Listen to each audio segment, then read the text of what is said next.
მოგესალმებით, მივესალმებით ჩვენს მსმენელს, ეთერში ბოლნისის ხმა არის. შეგახსენებთ, რომ ბოლნისის ხმა პროექტ მისიხმის ფარგლებში ხორციელდება, რომლის მხარდამჭერია გერმანიის საგარეო საქმეთა სამინისტრო და DVV International. დღევანდელ გადაცემაში ვსაუბრობთ, როგორ უნდა იყოს წარმატებული ქალი ბიზნესში. წარმატებული ქალი ბიზნესში უნდა იყოს კომუნიკაბელური, თავდაჯერებული და კეთილსინდისიერი. მნიშვნელოვანია, რომ მას ჰქონდეს ძლიერი სამუშაო ეთიკა და კონცენტრირება მიზნების მიღწევაზე. ის უნდა გამოირჩევდეს ლიდერობის უნარებით, გუნდთან ეფექტური მუშაობით და სწრაფი გადაწყვეტილების მიღებით რთულ სიტუაციებში.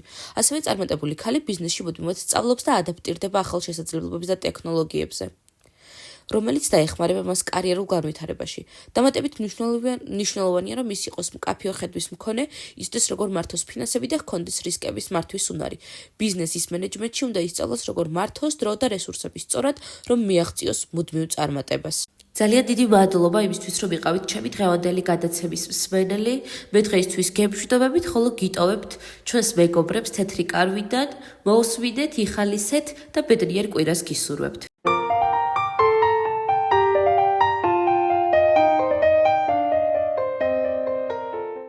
მოგესალმებით მეგობრებო, მე ვარ ნინი 37 წლის. დღეს თეთრ კარავში ქალები ისეთ თემაზე სასაუბროდ შევიკრიბეთ, რასაც სექსუალური ძალადობა ქვია. არ დაგიმალავთ და არც თუ ისე დიდი ხნის წინ პირადად მე სექსუალურ ძალადობაზე სულ სხვა წარმოდგენა მქონდა.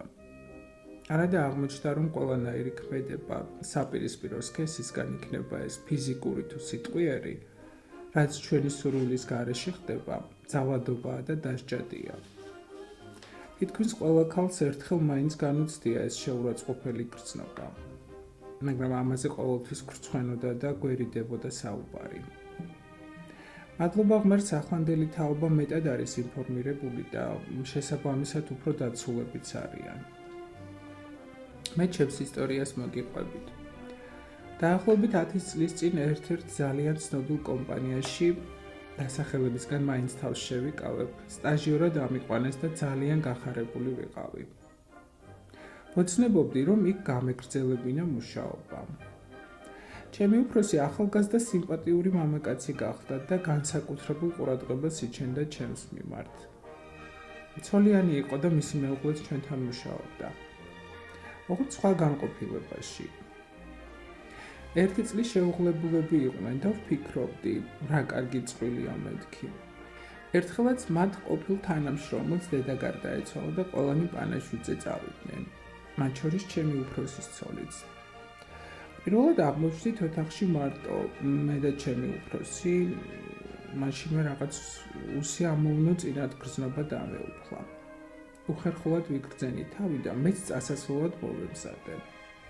უკვე გავდიოდი ოთახიდან, რომ მომაძახა. დამელო და მეც მოვდივარო. ლიფტში რომ შევიდეთ, უფრო დავიძაბე. უცებ ხელები მომხვია და ბღლაძუნი დამიწყო. ისე დავიბენი, აღარ ვიცოდი როგორ მომეშორებინა. ამასობაში ლიფტიც გაჩერდა, კარი გაიღო და თავთვით მოკლეჯილი გავიქეცი. ის იყო და მას მერე იქით აღარ გამიხედავს. ჩემი ნივთების წარმოსაღებადაც კი არ მივედი. ჩემს მშობლებს უთხარი აღარ მაინტერესებს იქ სიარული თქო. პირველად უყვები ამ ამბავს. არადა წესით უნდა მემხილებინა და მე კი არა ის ვაჟბატონი უნდა წაბრძანებულიყო. თანაც ისე რომ ცოლსაც გაეგო, როგორი ნაძირავას გვერდით ცხოვრობდა. ეს ხომ ჩვეულებრივი უსამართლობაა, რომელიც დამცირებულს და დათრგუნულს გტოვებს და მთელი ცხოვრება შეიძლება რომ დაუცველობის კომპლექსი ჩამოგიყალიბდეს. მოგესალმებით. მე ვარ მაკა 29 წლის. მეც პირველად ყვები ამ ამბავს და ზოგმა შეიძლება კიდეც გაიფიქროს, აქ რა იყო მოსაყოლიო. მაგრამ არა, სწორედაც რომ უნდა ხმამაღლა ვილაპარაკოთ ყველა იმ ანომალიაზე, რაც ჩვენს გარშემო ხდება, რომ ამით წინ აღვდგათ მსგავს ფაქტებს. წლების მანძილზე, მაშინ როცა უკვე გათხოვილი ვიყავი და ქმარი მყავდა, ერთი ჩემი თანამშრომელი მუდმივად, ჩუმად, ისე რომ სხვებს არ გაეგონათ, იხელთებდა ხოლმე დროს და საშინელებებს მეუბნებოდა ჩუმად ყურში, ჩურჩულით. უფრო სწორად თავის უხამ სექსუალურ ფანტაზიებს მიზიარებდა. ვისთვის უნდა მეთქვა, ჩემს ქმარს რომ გაეგო, ნამდვილად მოკლავდა და ამის გამო ციხებში ხომ არ გავუშვებდი. სულ ვცდილობდი, რომ მასთან ახლოს არ აღმოვჩენილიყავი. მაგრამ მაინც ახერხებდა. ერთხელაც მორიგი სიბინძურე ჩამჩურჩულა, მე ვეღარ მოვithმინე და ისეთი ძალით გავაწანი სილა, რომ მართლა დავინახე თვალებიდან როგორ წამოსცვივდა ნაპერწკლები. ის დღე იყო და ის, მე ახლოს აღარ გამკარებია. მაგრამ მოგვიანებით შევნიშნე, რომ ჩვენს ახალ თანამშრომელს გადაეკიდა, რადგან ხედავდი ახლოს ჩაუვლიდა თუ არა ეს გოგო ჭარხალივით როგორ წითლდებოდა. არ ვიცი ასეთ მანიაკებს როგორ უნდა მოვექცეთ, მაგრამ ფაქტია, როცა ეცოდინებათ, რომ შეიძლება დაისაჯონ, ფრთხილად იქნებიან. მეც მოვყვები, ოღონდ ეს არ არის ჩემი ამბავი. მაშინ სულ პატარა ვიყავი და წესიერად არც კი მესმოდა რა ხდებოდა. ჩვენს იტალიურ ეზოში ცხოვრობდა ახალგაზრდა ცოლ-ქმარი და ყველა მეზობელმა იცოდა, ლოთი ქმარი ყოველღამე ფიზიკურად და სექსუალურად როგორ ძალადობდა ცოლზე. მაგრამ თვითონ ქალი ხმას არ იღებს და რა ჩვენი საქმეაო, მეზობლებიც არ ერეოდნენ. ერთ ღამესას დიდი ლეწვა მტვევის ხმა გავიგონეთ. მერე ისევ ჩაწყნარდა ყველაფერი და მეზობლებმაც მშვიდი ძილი გააგრძელეს. დილასაც რომ არავინ გამოიხედა ფანჯრიდან, მეზობლებმა შუადღემდე იცადეს. მერე კარზე დიდხანს აკაკუნეს. ბოლოს კი კარი შეამტვრიეს და შევიდნენ. ოთახში საწოლზე უგონოდ ეგდო თავგახეთქილი შიშველი კაცი და სისხლში ცურავდა.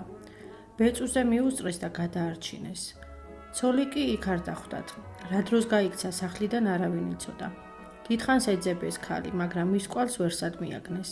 როცა მისი მშობლებიც მოვიდნენ, აღმოჩნდა, რომ არაფერი იცოდნენ იმ ძალადობაზე, რასაც მათი ქალიშვილი 2 წელი უძლებდა.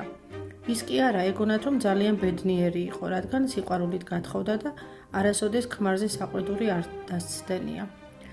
მერე კი მოგვიანებით ისიც გავიგეთ, რომ ის ქალი დაუჭერიათ და ციხეშიც მჯდარა. კაცი მაშინ კი გადარჩა, მაგრამ მაინც მალე გარდაიცვალა. მიუხედავად იმისა, რომ პატარა ვიყავი, ამ ამბავმა ძალიან იმოქმედა ჩემზე და მას მერე სადმე პატარა ძალადობის მოწმე თუ გავხდებოდი, მაშინვე პოლიციას ვიძახებდი. თქვენს ყველას მოგიწოდებთ, რომ არასოდეს დახუჭოთ თვალი უსამართლობაზე და აუცილებლად მოახდინეთ რეაგირება. ახლა კი უკვე მანიშნებენ, რომ ჩემი დრო ამოიწურა. კიდევ ერთი კვირით დაგემშვიდობებით. მომავალ შეხვედრამდე, მეგობრებო.